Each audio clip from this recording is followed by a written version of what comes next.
Hola, ¿cómo están? Hoy les traigo un video muy especial que tiene que ver con la transmisión del psicoanálisis o más específicamente, como dijo Lacan, el psicoanálisis y su enseñanza. Realmente a esta altura ya podemos decir que el tema de la enseñanza del psicoanálisis se ha vuelto un tema controversial. ¿Por qué digo controversial? Porque lamentablemente ha habido, desde mi punto de vista, demasiados malentendidos en la lectura y en la poslectura y en la relectura de Lacan, que ha generado algunos efectos no muy favorables en materia de enseñanza, como ser la desvinculación entre la teoría y la práctica, la desvinculación entre la teoría y la clínica, ¿no? Y la desvinculación entre la práctica y la clínica. Aquí viene otro planteo, digamos, que suele ser muy reincidente y tiene que ver con esta distinción. ¿Qué viene a ser lacaniano y qué no viene a ser lacaniano? ¿Qué criterio tenemos que utilizar para decir, sí, esto es lacaniano o no? Realmente esto no es de enfoque lacaniano. De más está decir que para poder ubicarse dentro de lo que es el psicoanálisis lacaniano, hacen falta algunas cosas. La primera, por supuesto, inevitable, haber leído toda la obra de Lacan. Cuando digo toda la obra, digo toda la obra. No digo partes, digo toda la obra. Ese es el punto número 1. El punto número 2, haber hecho un análisis lacaniano de principio a fin, es decir, no solo estar haciendo un análisis, sino también haber trascendido ese mismo análisis en el sentido de haber llegado al fin de análisis, haber experimentado es la palabra correcta, el fin de análisis, ¿no? Y por último, lo más difícil y lo más complejo, haber practicado o estar practicando como tal el psicoanálisis lacaniano, sobre todo para disfrutar de su mejor parte, que es ver sus efectos en nuestros pacientes, en nuestros analizantes, en las personas, como ustedes quieran. Digo persona a propósito. ¿Por qué? Porque allí se nos presenta un problema también muy notable en lo que tiene que ver con la enseñanza del psicoanálisis, y ese problema es un problema lingüístico, un problema que tiene que ver con la significación. Y ya sabemos, como bien lo explicó Lacan un montón de veces, que la significación y el significado tiene que ver con el registro imaginario, mientras que el significante tiene que ver con el registro simbólico, ¿no? Por supuesto que funcionan juntos, pero el tema es que aquí el problema se nos muestra a nivel de la enseñanza bajo la forma de un semblante de saber, poblado de una utilización de palabras que se llaman técnicas, pero que dudosamente tienen que ver con la técnica.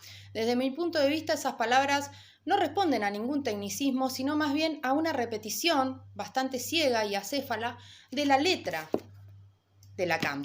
Cuando en realidad, a nivel de las palabras, las letras, las palabras son un modo de expresión lingüístico, ¿no?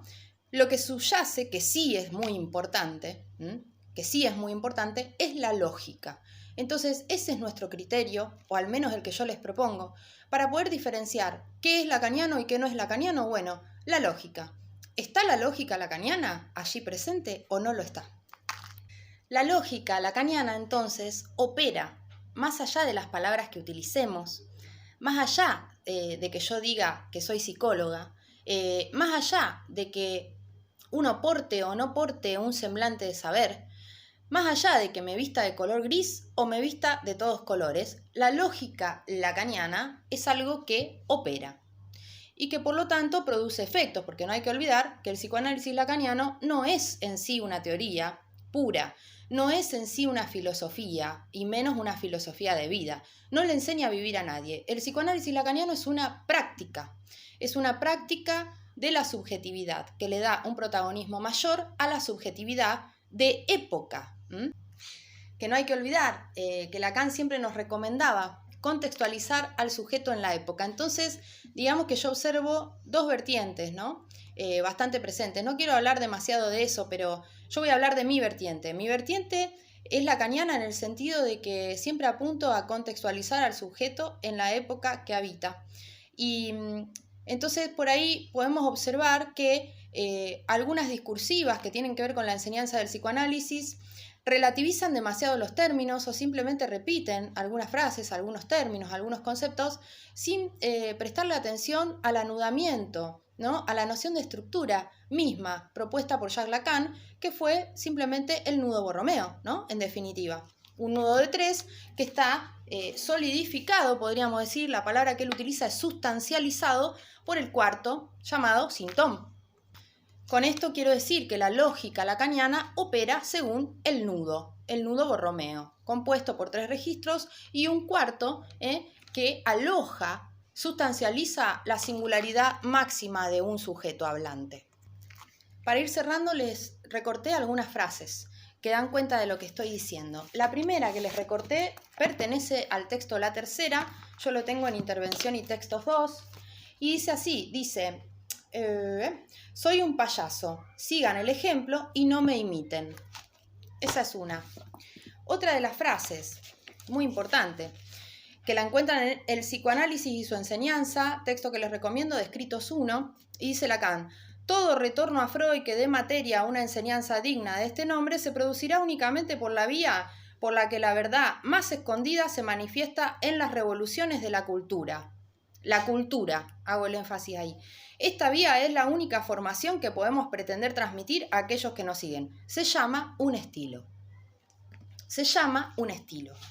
O sea, no el estilo de Lacan, sí la lógica quizás.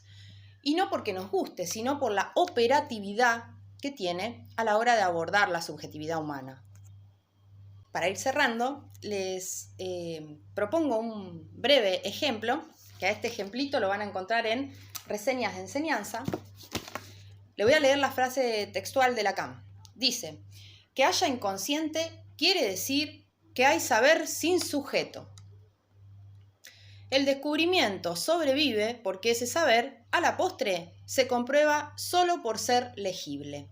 ¿Qué quiere decir Lacan con esto? O sea, nos vamos a quedar solamente con la lectura de esta frase y vamos a decir, wow, sí, claro, hay inconsciente, ¿no? Hay inconsciente y eso quiere decir que hay un saber sin sujeto. Y lo dejamos ahí, como para parecer que sabemos un montón, ¿no? Esa es una opción, por supuesto, válida también.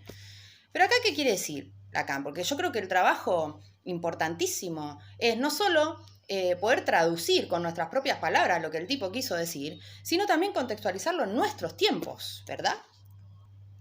Entonces, el inconsciente es un saber sin sujeto hasta el momento en que es puesto en palabras y se hace legible. Desde el momento en que puede leerse, aparece el sujeto. Es eso lo que quiere decir, ¿no? Que tenemos un inconsciente, sí, y ese inconsciente es un saber. Pero no podemos disponer de él hasta tanto no lo podamos formular en palabras y por lo tanto leerlo como tal, ¿no? Como se merece. Bueno, esto también se aplica a la teoría, desde mi punto de vista, ¿no? Y también se podría relacionar con nuestra época actual, ¿no? La dificultad enorme a nivel social, vincular, que se ha ido agravado con los años, de poner en palabras las emociones, ¿no? Poder nombrar las relaciones, los vínculos, bueno, en fin. Entonces, para mí eso es una enseñanza del psicoanálisis lacaniano y para mí ese enfoque sí es lacaniano. Les dejo un beso y espero que les haya gustado el video.